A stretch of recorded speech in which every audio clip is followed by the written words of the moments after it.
Bapak dengan Bapak siapa? Kenalin, saya Muhammad Samsudin. Kita dari Balai Pelatihan dan Penerapan Teknologi Pertanian Provinsi Kalimantan Selatan. Ini Pak, saya di sini untuk mau menanyakan, ini kan ada kolam dan ada mina padi. Terus saya mau tanyakan bagaimana sistem mina padi ini Pak menurut Bapak? Oh ya, terima kasih. Kebetulan kita di sini melakukan kegiatan kaji terap mina padi. Mina padi itu merupakan sistem yang dimana pemeliharaan ikan di sela-sela tanaman padi. Jadi antara padi dan ikan ini saling berkontribusi, saling memberikan manfaat satu sama lain. Nah, dari segi ikan ini dia dapat mendapatkan pakan alami dari belalang yang hinggap di tanaman padi, salah satunya itu. Terus padi pun juga termanfaatkan dari kotoran ikan. Artinya padi di sini tidak menggunakan pupuk organik. Jadi kita di sini menggunakan pupuk non organik dari hasil kotoran ikan yang kita manfaatkan untuk pupuk padi. Ya Pak, untuk kan dari pupuk organik dari pas kolam ini Kak Pak. Saya mau tanyakan sebelum kita menggunakan kolam ini menggunakan treatment apa aja ya Pak untuk kolam ini di awalnya?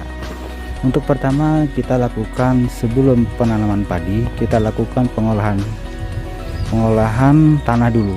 Jadi pertama-tama kita olah dulu tanah, terus kita lakukan pemupukan dengan pupuk kandang.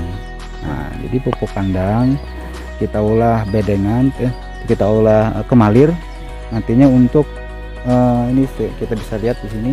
Nah, ini kita bikin kemalir untuk jalur ikannya nanti agar bisa dia leluasa berenang. Nah, jadi kita bikin kemalir dulu. Nah, kita pupuk dengan pupuk kandang.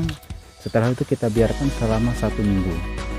Setelah 1 minggu kemudian kita lakukan lagi penanaman padi. Nah, jadi padi ini berumur 30 hari. Nah, padi yang berumur 30 hari dari penyemaian bibit yang kita tanam di kolam yang kita gunakan, itu kolam mina padi ini.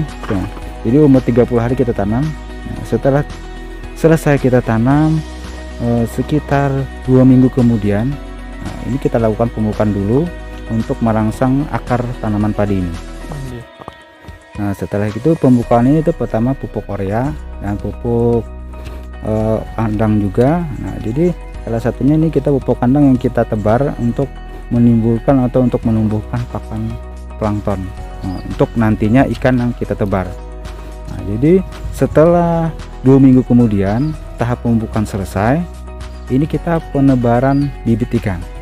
Nah, penebaran bibit ikan ini kita tebar kemarin berukuran 8-12 cm, yaitu ikan nila. Ikan nila. Nah, setelah itu kita lakukan penebaran. Setelah pada bulan pertama ini kita lakukan pemberian pakan 3 kali sehari. Nah, dengan cara secara fluktuasi, jadi sekenyang-kenyangan. Nah, kita berikan pagi, sore, pagi, siang dan sore untuk bulan pertama. Nah, dengan tujuan kita untuk pemberian pakan 3 kali sehari untuk mempercepat pertumbuhannya dan pertumbuhannya. Nah, jadi untuk 30% pagi, 30% siang, dan 40% pada waktu sore hari pemberian pakan. Nah, dalam waktu 1 bulan kita memberi pemberian pakan 3 kali sehari, terus untuk bulan kedua itu 2 kali sehari. Nah, jadi ini sangat cepat pertumbuhannya pada sistem mina padi ini. Kemarin kita melakukan pemanenan penebaran pada tanggal 7 Februari, terus kita panen pada awal April. Nah, pada awal Maret ya. Jadi Februari, Maret, April ya, April. Pada awal April. Nah, awal April kita kemarin panen. Jadi kita dapatkan kemarin sekitar 1 kilonya 6 sampai 7 ekor. Nah, jadi 1 kilonya 6 sampai 7 ekor. Nah, itu dalam jangka waktu 2 bulan kita pemeliharaan. Nah, itu terus kita lakukan pemanenan pada kolam pertama. Kita mau mencoba berapa sih yang kita dapatkan selama 2 bulan, berapa kilo. Ternyata di sini kita penebaran kemarin sekitar 500 ekor. Penebaran ikannya 500 ekor, 500 sampai 800 ekor. Jadi kita dapatkan ini kurang lebih sekitar 50 kilo lebih, 50 kiloan. Ini Pak, untuk saya dengar dari wawancara ini sangat menguntungkan untuk mina padi. Nah, untuk mina padi ini apa sih Pak perbedaannya dari kolam biasa konvensional sama konversi mina padi? Terima kasih. Jadi untuk perbedaan antara kegiatan mina padi dengan kolam konvensional sangat-sangat berbeda.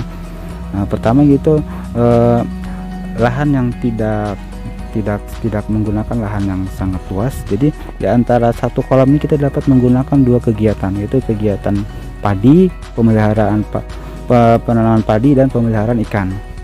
Jadi dengan dua kategori ini kita dapat menghasilkan dengan dua penghasilan. Nah, di sisi kita melakukan kegiatan budidaya ikan, dan juga kita dapat penghasilan dari padinya itu sendiri. Dan lagi pula dengan adanya kegiatan mina padi ini kita sangat menguntungkan dari segi pupuk, dari padi pun sendiri kita tidak menggunakan pupuk organik. Nah, jadi kita hanya menggunakan pupuk non organik dari sisa feses ikan atau kotoran ikan yang dapat dimanfaatkan sebagai pupuk. Saya ingin Pak, kalau kolam pasti ada airnya. Ya, saya mau tanyakan sumber air dari mana Pak mendapatkan sumber air ini? Baik. Sumber air yang kita dapatkan dari sini menggunakan sumber air dari tada hujan. Jadi sini tada hujan, di sini kita lakukan di sana pembendungan, kita bendung air, terus kita lakukan pengairan di perkolaman.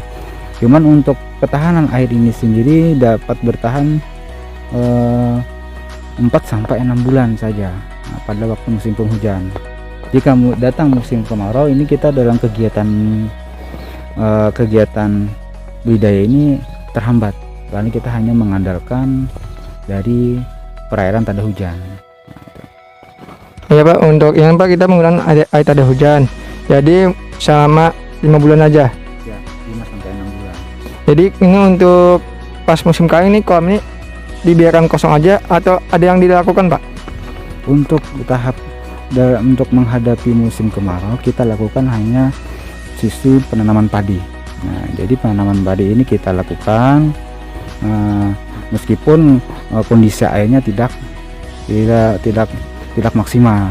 Nah, jadi karena kita terhambat oleh perairannya ini, maka kita lakukanlah kegiatan padi saja. Ya Pak, untuk menjawab pertanyaan terakhir, mau untuk perpanenan ini yang dilakukan nih apa yang dulu Pak? Padi dulu atau ikan dulu yang dipanen? Baik, sebenarnya kita lakukan di sini pemanenannya ini sebenarnya kalau kita panen ikan dulu. Nah, panen ikan kita surutkan semua karena ikan, tetapi kemarin kita lakukan pemanenan padi dulu karena padi kemarin kita jenisnya beda, jenis padi IR. Nah, karena IR ini dia agak akarnya itu agak sedikit lemah dibandingkan dengan bani tahun. Nah, kalau sementara ini yang tahap kedua kita menggunakan jenis padi tahunan, jadi akarnya itu kuat. Nah, jadi oleh karena kemarin kita akarnya ini jenis benihnya ini agak sedikit lemah, jadi kita dulukan padinya, kita panen padi, terus selanjutnya panen ikannya. Nah, jadi sebenarnya tidak jauh beda antara padi dan panen ini jangka waktu panennya, karena kita kemarin untuk jenis IR ini dia 100 hari panen untuk tanaman jenis padi IR 100 hari. Jadi kita kemarin tebarnya pada umur 30 hari padi. Nah, setelah itu 60 hari kemudian kita barengan panennya dengan ikan.